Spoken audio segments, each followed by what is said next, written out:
Joining us now on Sports Talk ATL, a Georgia Bulldogs insider, Rusty Mansell. Rusty, thanks so much. First time on this show. I know you did a show with him actually live in studio for Fox, but thanks so much for joining us. Appreciate it. I didn't recognize him by the cowboy hat. I mean, so Yeah, well, he I does. had to double. He cleans up well, man. He cleans up well. There it is. There it is. You can't put the headphones over the cowboy hat. So when we do it like this, we Yes, do it I like got you. this. He But cleans so up well. this is there is literally no off season now. I mean, we were talking about it just before you came on air. The transfer portal is insane. But I want to start off with kind of the biggest story, and that's the Carson Beck going to Miami, transferring to Miami. What is your take on, I guess, the future? Is Gunnar Stockton going to be the guy? Is there going to be any QB competition? And then also your thoughts on Beck going to Miami. Well, I can start with Carson, and I think that looking at this thing from Carson's point of view, a lot of people, there's a lot of people are very strongly opinionated on this, but looking at the timing of Carson, he had to decide if he was going to have a surgery, and then he had to decide, am I going to stay at Georgia? Am I going to the NFL? All that was kind of a time crunch because Georgia starts school so early. Is he going to enroll in the second semester? So I think what Carson did was buy him some time to decide. I think his intentions, all of his intentions, were go to the NFL. He had the surgery. He saw like 4 or 5 different specialists. I think the guy that did Otani's surgery in California is actually the guy that did his surgery on his elbow. So he took some time with that. And then I think the timing of it and the what he has gotten back from the feedback from the NFL since then, I think ultimately led him to, wait a minute, I may need to consider going back to college. And then I think he knows, if you kind of looked at Georgia, they had moved on to Gunnar Stockton. Now, could Carson Beck called Kirby Smart and say, hey, I want to come back? Probably, but Carson Beck had been there 5 years. Everybody that he came in with, all the players are gone. Nobody in his signing class would have been left. I just think that Georgia had turned the corner. I think that Carson Beck had done 5 years. That's a great ask out of anybody. Obviously, his girlfriend's at Miami. I'm not going to downplay that at all. This is a Florida kid. Miami missed on several key guys they were trying to get. So I think at the end of the day, it was one of those deals where, hey, if I'm going to come back, you saw ESM marketing put out yesterday. It's the highest paid portal player in the history so far of college football. No telling what the rumor's $4 million. I guarantee it's over $4 million. I guarantee you it's over $4 million. So, why not go there? Kind of checks the boxes for what he wants. I think for both people, it can be true, man. It can be true. It's a good fit for everybody. Georgia's going to move on probably with their quarterback of the future. I do think that's going to be a battle more than people think, but looks like Georgia is moving towards Gunnar Stockton and an open competition as Carson Beck's going to finish his career at Miami. Yeah, I don't see all the hate why it's coming from. I guess, just fans being fans. It's a great situation for Carson Beck, even outside of the girlfriend. I mean, Cam Ward just showed you exactly what you can do at a school like Miami, where, no offense, the ACC isn't littered with elite defenses. You can go out there, you could show your stuff, and it helps that you can get, like you said, $4+ million. I think it's just a bonus that his girlfriend's there. Like, everything from a football standpoint makes a ton of sense. I mean, Cam Ward went from Washington State, where he was maybe a day 2 guy, and now he's in the consensus for a top overall pick.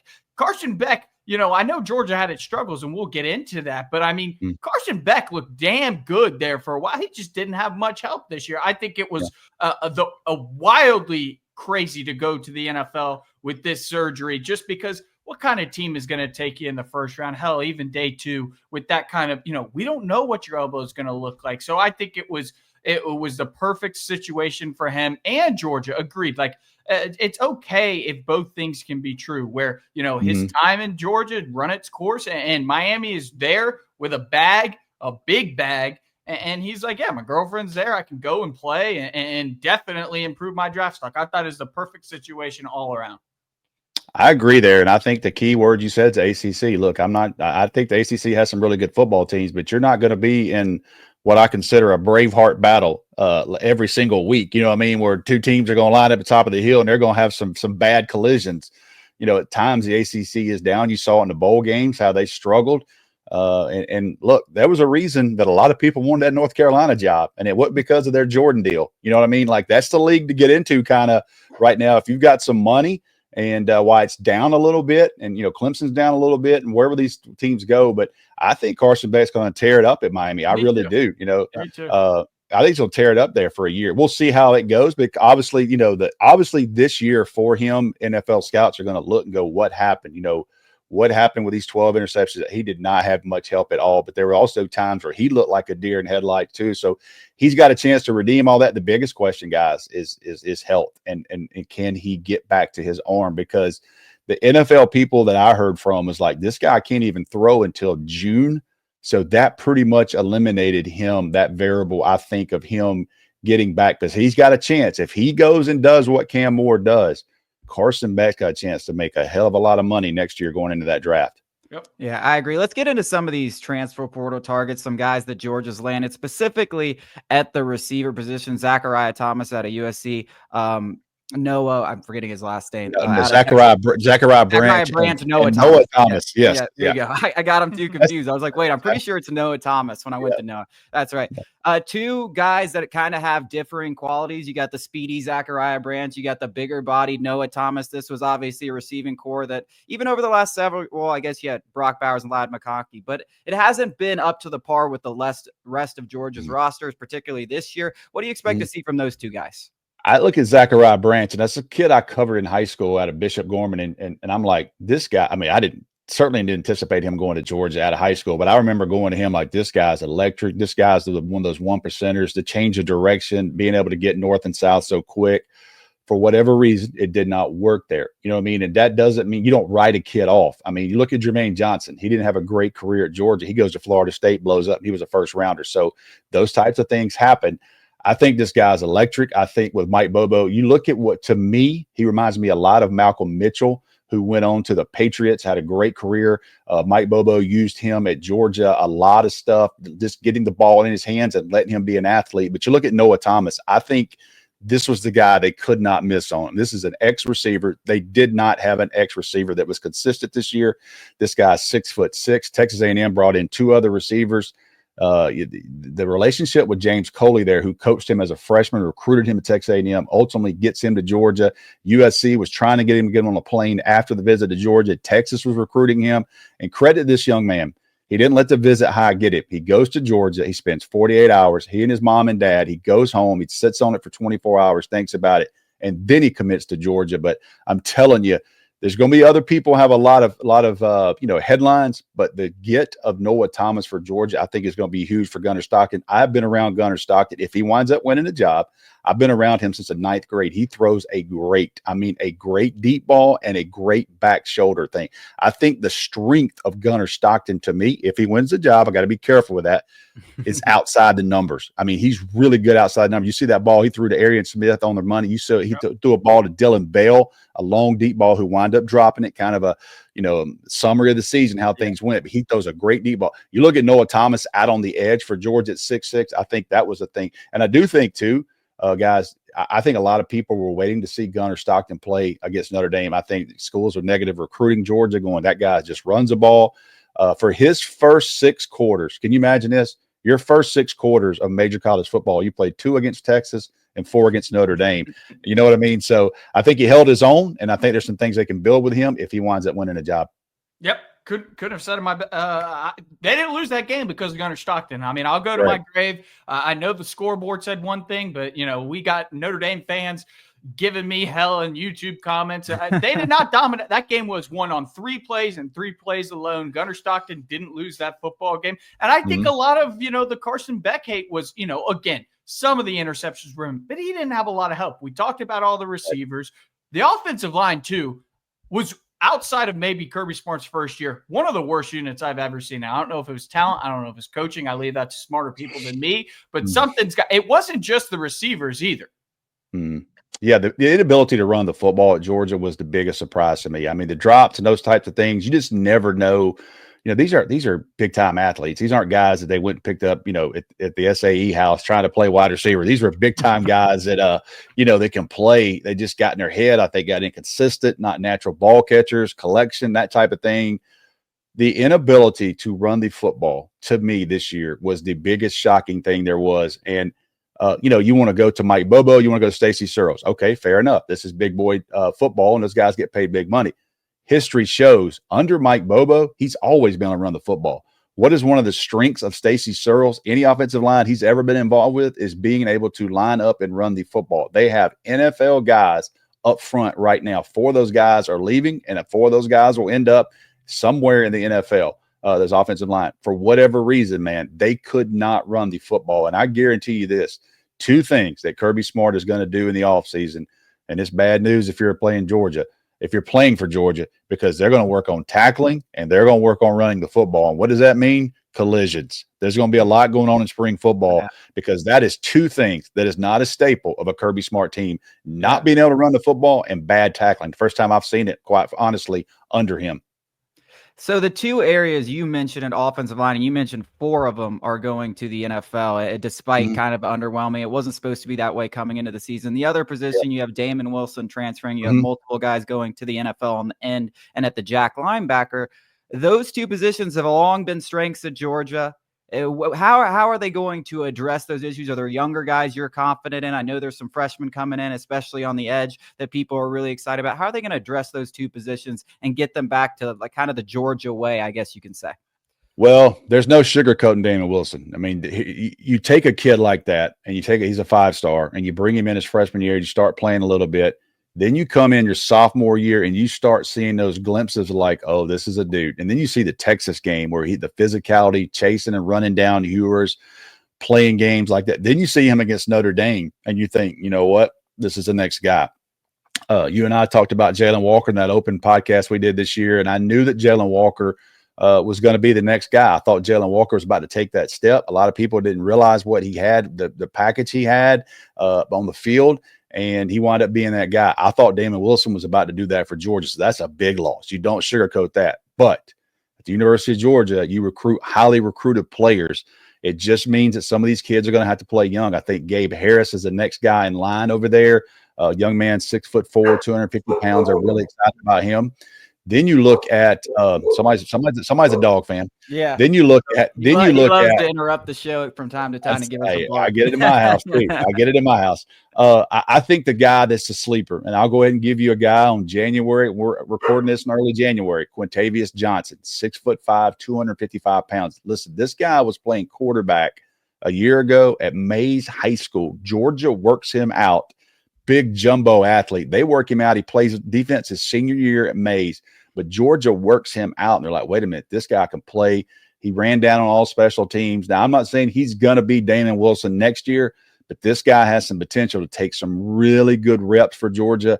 And here's the thing, too, with Georgia, they've always used their inside linebackers to pressure. Smile Munden gets sacks. Roquan Smith got sacks. You look at Jalen Walker, who's a first-team All-American for that. They got a 5-star by the name of Chris Cole, who played this year. He was the #1 player in Virginia last year, 6'3.5", reminds a lot of people of Quay Walker. What did they do with Quay Walker? They had Quay Walker off the edge last year, too. So I got a fan. Dogs are barking about it. Dogs are barking about that. So, but yeah, man, that's kind of where we are. You want to pause? You guys want to pause? I appreciate it. Yeah, we'll go to break. Thanks so much, Rusty. Welcome back to Sports Talk ATL. We are joined by Dogs HQ's Rusty Mansell. Before my dog interrupted us to end the last segment, we were talking about the defense, the edge room, and then I also wanted to get your take on this offensive line because, as you mentioned, those 4 guys are going to the NFL. How are they going to replace those guys? Are they going to go portal shopping? Are the Dogs how done are the Dogs in the portal? Are those going to be emphases moving forward? I think with O-line, you've recruited a lot of big guys. You recruited, you haven't lost it. You did lose some guys to the NFL, but you got younger guys, and typically Georgia's been lucky because it's been experienced guys, but they're going to count on some younger players. And I think some of these younger players that came in the 2024 class are going to have to play. But you look at a guy like Michael Morris, who has shared reps, at guard with Tate Ratledge, who was the leader of the team, and he's going to play guard. And, what is Monroe Freeland going to be at left tackle? Ernest Green's a kid out of California. It's basically a 1.5 year starter, got hurt, tried to play in Ole Miss, got kind of benched, but he was hurt, came back. Where's he going to be? So they've got some guys there. They're just going to have to, grow with those guys. But I do think it's such a big year with Georgia. I think portal wise, they're definitely going to be looking at edge. You know, we talk about the loss of Damon Wilson, and you look at Michael Williams and Jalen Walker. You know, they use kind of that third down. There's a lot of minutes, a lot of reps, a lot of sacks, a lot of pressures they lost there on paper. So I do think edge. They did recruit the kid Marquise Grace out of South Dakota State, who was the FCS All-American. Ultimately winds up going to Kentucky over Georgia. They did a great job on him early on, and you know, there were some guys that Georgia tried to get in on late, but I do think as you look at the spring portal, I think edge is going to be key. I do think that Georgia, you know, they have kind of messed around and recruited some quarterbacks. I know that Kirby Smart would love to bring another guy in the room to compete that has a lot of college minutes. Not necessarily going to be the guy, but somebody that's played on Saturdays, has played in moments, and played on TV. So we'll see how that quarterback battle shapes up. They kind of talked to Deshaun Purdy, the kid who, you know, as we record this, sounds like he asked for his release from Florida. Can he go within SEC to SEC school? There's some thoughts that he cannot, but if he's able to, he might end up at Georgia at any time. We shall see what happens there. Yeah, competition never a bad thing, especially at the most important position in the game. I mean, bar none, the most important position. And as we saw, Beck, injury. I mean, injuries happening when you're Georgia. You know, an injury can't stop you from trying to reach a national championship. I'm of the opinion, I saw enough. Gunnar Stockton, I mean, he should be the guy at least from what I've seen. But I want to go in a different direction, leave it maybe on a little bit of a lighter note and poke some fun at the Atlanta Falcons, because you had a tweet that got a lot of traction, at least among, you know, Georgia and Falcons fans, about all these Bulldogs in the NFL, from one of the greatest defenses this sport has ever seen, and another one that wasn't far behind it, sent everybody to the league, backup starters, everybody and their mothers got drafted from that defense. And little old Falcons didn't get a single one. We saw the Packers-Eagles picture, obviously, you know, could fill out a whole defense from just those two teams alone. What are some thoughts there? I know that a lot of people want to oversimplify it, that, we just hate Georgia. That's not the case. No. But at a certain point, it's like, can't we just reach for one? Can't we just get one of these guys? I tend to, I mean, I agree. I'm not sitting there saying you had to draft all those guys, but I mean, you got a team that's won back-to-back national championships, 45 minutes, hour up the road, and defensively, where are you at? You're struggling. You just fired your defensive coordinator yesterday. You know, I could go as far as looking at Kamari Lassiter. Man, Kamari Lassiter, Kamari Lassiter put Luther Burden. I haven't seen Luther Burden since that day. Like he locked that kid down. He locked that kid down into a deep, dark woods. Like I haven't seen Luther Burden in a year and a half. And I was like, when after that Missouri game, and after what he did to Trey Harris against Ole Miss, I was like, holy smokes, Kamari Lassiter is the real deal. How he got to the second round, it wasn't just the Falcons, but you think we couldn't sit there in the second round and take in a damn corner right there to have Kamari Lassiter opposite of AJ Terrell? Things are pretty good when you can cover. You can do a lot of different things. So, you know, that one's the one that kind of stings me. But you look at Philly, and you look at Green Bay, two very successful teams. They continue to go to the well. At some point, there's got to be a meeting going, guys, why in the hell are we not looking? Are we sure that we're not taking these Georgia kids? I don't think there's a Georgia bias. That's fans. Yeah. But at some point you go, you know what? Those teams, process. That's it. Kirby Smart, those kids are going to listen, the Texans head coach said it. He goes, I drafted Kamari Lassiter because I knew this kid was tough. I knew he knew how to be physical. And I knew coming from Georgia, and that's out of his mouth, coming from Georgia, that this guy was going to be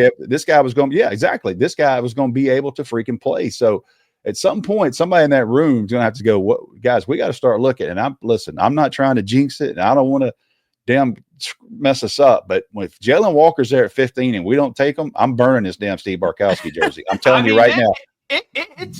Yes, Kamari Lassiter. We trade up for Ruka Roro. The guy didn't do a damn thing, and maybe didn't even start at Clemson. He didn't even start. He's a project. Yeah. What really sticks in my craw is Jalen Carter. And Bijan Robinson is fun, and he sells and there's seats and tickets involved, and he's going to be a Pro Bowler, All-Pro, all this stuff. Guys, we can find a Pro Bowl running back in the 5th round. We did it with Tyler Algier. You know what's a lot harder to find? Maybe the best defensive tackle in the league already. That is what sticks in my craw. Yes, Kamari Lassiter, we need a cornerback, but wouldn't that be nice? I'm telling you guys, I've been around Jalen Walker a lot, and I'm telling you right now, if they mess that pick up, that's going to be another one. It's because what do we need? We need freaking edge. We need guys that can run. Jalen Walker is a 3-down guy. You can slide him in the middle. He can play 2 downs, and you can pressure him on the edge. This is a college coach's son.